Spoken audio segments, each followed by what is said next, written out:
Okay, you know it's a sure sign of spring, or spring is coming, when you go down to your mailbox and it's like 8 degrees and you're freezing and you open that mailbox and you get your first seed catalog.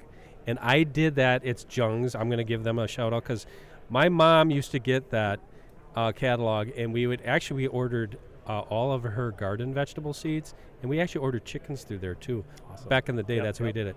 Zach Haas is with us today from Rack Fuels. Zach, thanks for joining us. Yep, happy to be here. You know, Zach, and I know that you are a gardener at heart. Yes. And that's kind of what led you to where you are right now, isn't it? Oh, absolutely. My father was a big gardener. My sister is. That's in our blood, is to be gardeners. For deer hunting prospects, we're looking at food plots. We talk about winter. What can you do? You know, you can plan, and I want to talk about that with you at the end of the podcast. But one thing that we've mentioned a lot in the magazine and podcast is frost seeding, and that's simply going out late winter and broadcasting seed and basically getting a kickstart on your nutrition program, right? Absolutely. I mean, frost seeding to me is something that's obviously always been around, but with kind of the knowledge that's kind of coming out there, is it gives such a leg up to get your season started, especially with time is everything to us. Limited time, we all are limited on our time. So when you can go in and start your year of planting, you know, when your downtime, your shed hunting, all that kind of stuff, go out there with your seeder and start these food plots up, you know, early. Now, do you do, I've done it with clover, and I've done it on what I would essentially call logging roads. Is there a trick to that, or is it pretty much foolproof? Yeah, I mean, there's a little bit. So, like, to me, you know, obviously, it overall is foolproof. I mean, the biggest thing is we want to frost seed, especially like you say, logging roads. We want to make sure that the canopy isn't even developing yet at all. We don't want leaves on the trees yet. So going those interior trail systems, the little tiny transitional food plots. The biggest thing, what I always kind of look at, and, you know, especially for myself and my own land management clients, is rates. So if you have a super established, let's say, clover plot, a lot of times I'll back off my rate. You know, maybe I'll go half rate. So if it's calling, let's say, 5 pounds per acre, I might go 2.5 pounds. But let's say if I'm trying to frost seed what was, let's say, a turnip plot, I might sometimes go double the rate just to make sure that clover and chicory and all that's good, the goodness takes over. If you do that in a turnip plot, is that your plot then for the rest of the season? It certainly can be. So sometimes in what I've done is, like, for instance, there's one blend, it's called Groundwork by Rack Fuel. And I've used that as a frost seed. So I'll actually have a spring cover crop so I can do some soil health improvements. That'll take for the year, and then I can actually go in then, let's say in like July, terminate that plot and actually put in a fall plot in those spots. Okay. And is there a sweet spot for getting that seed out there? To me, I mean, it's a lot of it is just making sure when you're frost seeding it's all temperature based. So if the frost is not coming out of the ground at all, to me, don't even waste the seed. I mean, you can go out there and spin seed if you want, but that Brad told me not. He told me opposite advice there. Okay. Yeah. So to me, my biggest thing is I want to make sure the frost is at least on the crest or just starting to release. So your biggest thing is having that frost come out and pull back down. If it's not doing that motion up and down, the hydrology is not working in your favor, and that's all it is. It's hydrology that's doing the work. So if you don't have the water releasing and then pulling it back into the ground, it's not going to work. Now there's some species, like when you go into like switchgrass and some prairie species, you can go all winter and put seed on the ground. And that was my question was, so you recommend doing this if you still have some snow cover? Yeah, so the biggest thing is, like, I've done it with some snow cover, just knowing that in certain areas of my property that the frost is coming out. And the unique thing is, as long as that frost is coming out overall on your property, is those dark seeds, like the clover, chicory, they are all dark, is they'll start soaking that sunlight out, and they'll actually go through that snow layer and get down to the dirt. Oh, okay, I didn't know that. So, like, for the most part, if you had to guess, March? Yeah, March would be, I'd say, very common. You know, obviously southern states can change. Yeah, I mean, you might be able to do it right now in some southern states, technically. But for me, I'd say a lot of March is very common. And I also see that you guys are doing it with blends. Yep, absolutely. So you have it's plantain, chicory, alfalfa, small Burnett blend. Yep. and that's Showtime, right? Yep, Showtime. So you're taking that blend, broadcasting it. I had such fabulous success with that one, and that was on. It's interesting because I did it on a what I would describe as a logging roll, but where it opened up to a smaller food plot. Yep. That landing area. Yeah. Holy mackerel! The plantain especially came in very nice. Yep. And then the small Burnett, the deer just hammered it. Absolutely. So, and that was something brand new for me. But what I found is, as I got closer into the canopy area, I did it in spring where there was no green up. Yep. But as I got farther into spring and now into summer, the other species were more prolific than those. It was still decent, but it wasn't like where I had a little bit of sun exposure. Yeah, and to me, I mean, that's kind of the trick, is as long as you can beat that canopy, especially Showtime. So my original test plot of it, is going on the 8th year now, and all I do is frost seed in the spring. That's it. And so then once that canopy's on, I have never had one. I mean, even some pretty shaded areas, like obviously you always need some sun in some extent, but even in the shaded areas, as long as it's established for that canopy, I have a hard time ever seeing that phase out. As long as every year going in there and overseeding it. That's awesome. So will you do that year after year, or do you cycle it out and then start all over? It all depends. To me, if I'm losing the species and suddenly I start seeing weed competition taking over, I'll come out and essentially take it out. Or maybe on my property, I want to rotate that into a different area, because my big thing is variety on my land. If I have a new spot, I might put and rotate that there, terminate one. So I'm always changing it because I want to keep my deer guessing. Do you till that soil on a small like a road? No, actually, so one of my very successful in a spot I always have my trail cameras on, it's just a logging road. I had a logger come in actually in July, and so he went and made his roads, a little bit of sunlight. I never touched it with a tractor, a tiller, nothing. I just went and overseeded them. And now, like this, these coming years that came after, is I might mow it once or twice a year, but that's it. Okay, and do you have to worry about the woodland duff, as we call it, the leaves, the debris for getting that seed in there? It depends. Like northern Wisconsin, for instance, we have a very high density leaf litter. So I have some food plots where I'll go in there with a leaf blower, I'll blow off all the leaves, and then I'll seed it. Does that leaf litter affect the pH of the soil?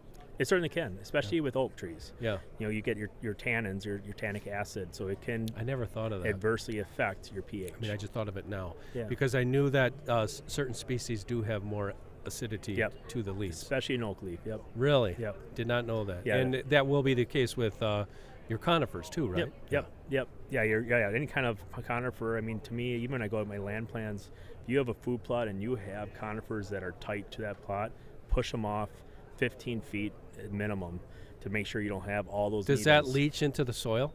It'll go by that nearby soil. Okay. Yep, it will leach out. But you'll kind of see it if you can have young pines and your food plot might have been successful for years. Mm-hmm. As those conifers develop, they drop more and more needles. We saw that in David's. We planted some clover blends in his, and on the edges where all those pine trees were, nothing came in. Absolutely. And I see that in my lawn, so it makes total sense. That and you can fix it. I mean, to me, it's, once again, push those pines back, go in there with a pelletized lime or egg lime, and you can fix that pH and get it back. Pretty easily. Okay, that's a perfect segue to our next topic. This is the time of the year we often start thinking and planning for testing soil. Mm-hmm. Do you have a approach on your testing, and what do you do to amend it? Yeah, so my biggest thing is, really anytime I can get essentially my T-bar, my soil sampler in the ground, this time of year I'll go and collect my samples. The biggest thing is, and some of the best advice I've ever had is, let's say you have a food plot, let's say an acre food plot, but a quarter acre of it grows terribly. Sometimes I do focus on bad areas and just get a sample at that. But in general, for anyone that's watching, listening in, is the biggest thing is to do a diagonal through your food plot and take different core samples every few feet, put it in a bucket, mix that all up. How much of a core sample do you take? I take about like a 4 to 6 inch core sample. And the biggest thing is just because you should base it off of, let's say if you're tilling, you want to get that whole tilling profile. Kind of like in my things, it's a lot of times like a garden. A lot of times you want to worry about where your root structure is going to be. But if you're tilling deeper in your root structure, you should be testing that whole depth, because you are mixing essentially that whole profile in. So on an acre food plot, how many samples are you taking? Something like an acre food plot, I might take 15 to 20. And you put that in a bucket?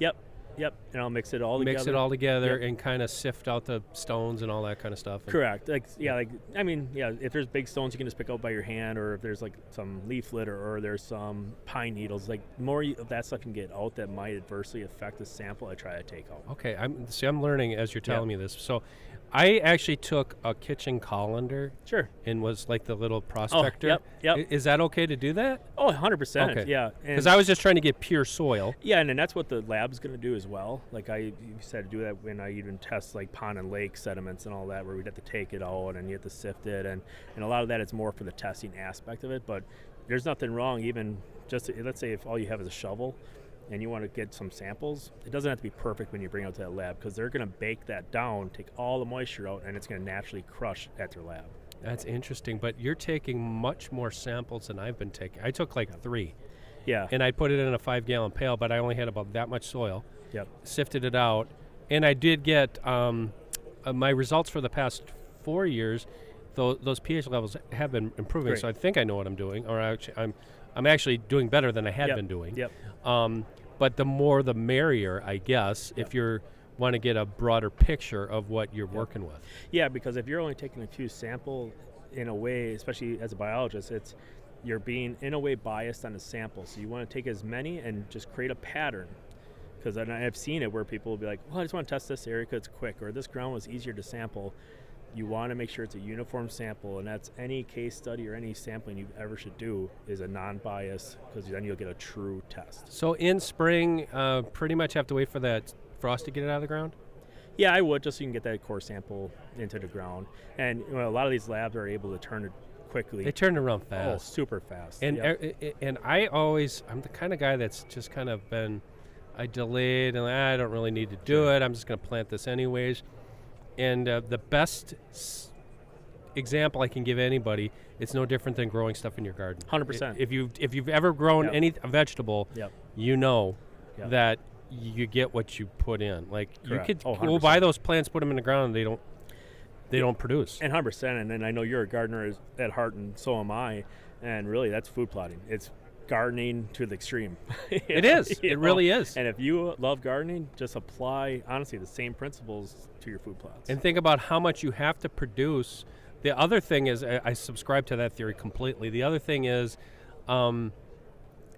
people, myself included, up until a few years ago, way overestimated how much food you're providing. Yep. If you have a little food plot, a kill plot, what I would say, that's 50 yards wide by 75 yards long, that's a Snickers bar. Oh, yeah.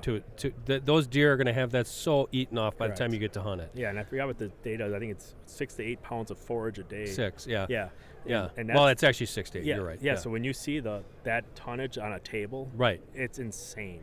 Yeah, and it's like you could be producing some tonnage, but now you've got every deer in the area. Yep. If nobody else has got food, Correct. you got to think about that. There's a lot of homeless deer showing up to eat out of those plots. Yep. So think about that, and then, boy, there's so many things I'd like to talk to you about. Well, but and even on that too, like the tonnage-wise too, your deer consumption will also increase on your food plots if you don't have water. yes, Because then they'll have to go to your food to get their water, which you also see your forage decrease faster because of that as well. that's another good point. So, I mean, think about that. It's kind of a double-edged sword. You are producing the food, you are attracting the deer, but now everybody's coming to the party. You better have more stuff for them. Deer Talk Now is brought to you by Moultrie Mobile. The all-new feed hub from Moultrie Mobile is a remote game feed manager that's compatible with all major feeders. Remotely check feed levels, schedule feeding times, and instantly dispense feed directly from the Moultrie Mobile app. For more information, go to moultriemobile.com.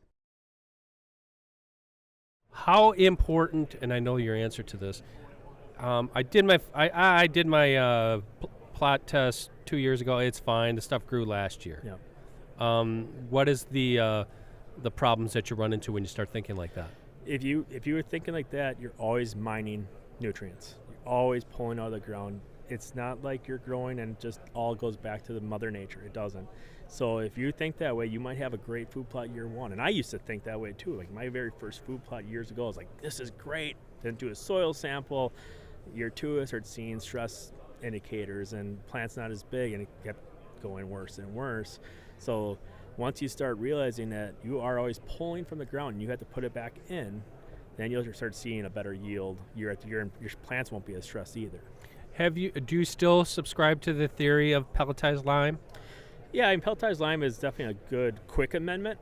Is it the silver bullet? By no means. Same with some of these liquid calcium products too. If you want to quickly try to fix it's like a Band-Aid to me. That's really what it is. Some areas that's all you can get in because you can't get the big egg lime truck nearby and all that. But it's just keeping on top. It's roughly 400 pounds of pelletized lime per point of pH. So you got to keep adding, and sometimes adding more than that just to raise it. So in a perfect world, what are you using? To me, for lime? For bringing your pH up. Yeah, so for me, perfect world, if I can get a big egg lime truck and apply that, especially in like the fall, if you can, then you can start letting that work all winter long and soak in and work, because it's going to take months for that egg lime to work. But that's how I would like to do it, or first thing in the spring, get that in for your fall food plots. Okay, and then what kind of application per acre are you looking at? So if you're doing an agricultural lime, so per 1 point of pH, it's a ton. It's a ton for egg lime. Egg lime, okay. If you're doing pelletized lime, then it's 400 pounds of pelletized lime. It's a lot. Yep. That's a lot, and it's work, but it's work that we see when you see it pay off. Yes. It's the best part. 100%. Okay, so let's give us now, Zach, a game plan. What is your game plan for this year going in with your food plots? When do you start, and how does it progress? Yeah, so as of like right now, since it's the winter, I'm laying out all my food plot designs, what I need to plant, quantities of seed I need to get for each food plot, starting to worry about my soil samples, get that done.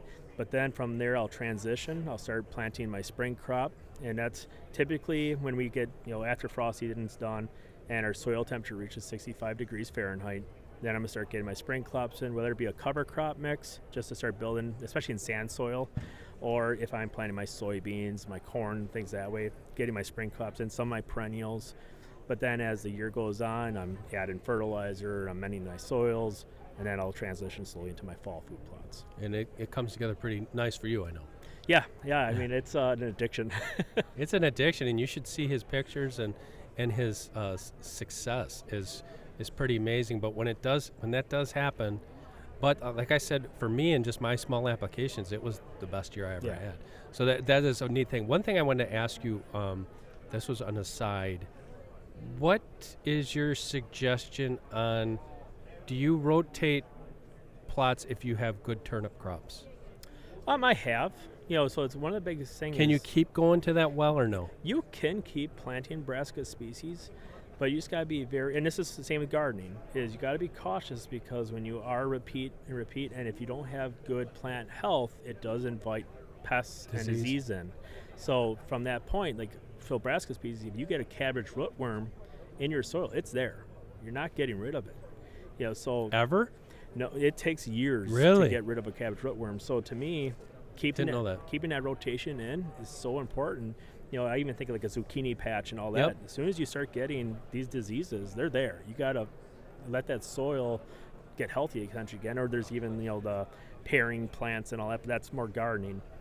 So to me, I do like to rotate out. So even if you have a great brassica plot, maybe the next year is a grains year, and to me, I'm always rotating. It's really good advice. I did not know that. Is it a problem when you have a nice brassica plot with turnips or radishes, and those vegetables are in the ground? They've eaten the tops off. Yep. That's what I've got right now. Does that invite disease? Typically, no. Okay. Typically, no. Just because obviously, when the bulb or the radish, stalk is left into the ground, still it's a cold time of year, so the diseases aren't prevalent at that time of year. And then, as obviously the spring worm comes, that rots away. It's actually really good for your soil, natural It's air. adding stuff to it. Yep. And it's also naturally aerating. So, like a lot of times, like a first-time food plot is really good to do turnips and radish to naturally aerate it, and then also add back that nutrients that was in that plant. Is there anything that takes that stresses the soil like corn that's in a food plot variety? Actually, to me, it's like brassicas actually are a pretty big miner of nutrients. Okay. Your grains are less typically. Soybeans are, any legume is very good for your soil, nitrogen fixator, clover, chicory, all those are really good for your soils as well. Showtime actually has a lot of good benefits because it has some prairie forb species in it, so it really will help your soil there as well. What's the greens product? Wicked Greens? Yeah. Yeah, so the Wicked Greens has like winter wheat and winter rye in it, so that'll come the next year too. That's a great fertilizer, right? Yeah, and then the other cool thing about grain species like that is it has a process called alleopathy. And what it does is it puts, just similar to like a black walnut, it'll put an enzyme into the soil that suppresses weed growth naturally. Oh my goodness, I didn't know that. Yep, so like even, so anytime you put like, let's say a soybean and you overseed it with Wicked Greens, or just say even if you use a straight winter wheat, when it comes up the next year, it's suppressing weeds naturally.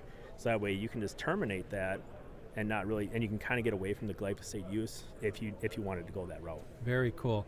Okay, Zach, what is new from Rack Fuel this year, and where can people find out more information?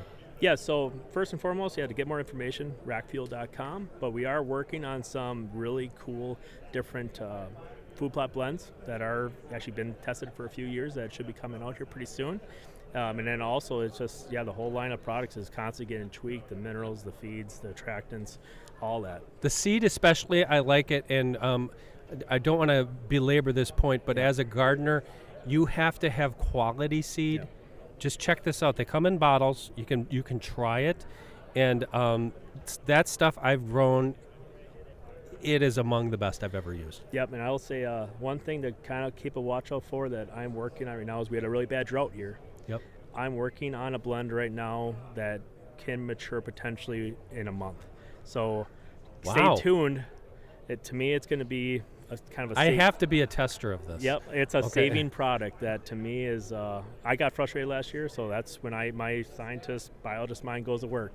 So he went to school for this stuff, so he knows. Yeah, so keep tuned. There's a great product coming out. We're going to look for it. Okay, for Zach Haas, I am Dan Schmidt. Thank you for joining us for the Deer Talk Now podcast. Like, subscribe, all that good stuff. We very much appreciate your support here at Deer and Deer Hunting. And until next Thursday, I should say we will catch you next Thursday for another brand new episode.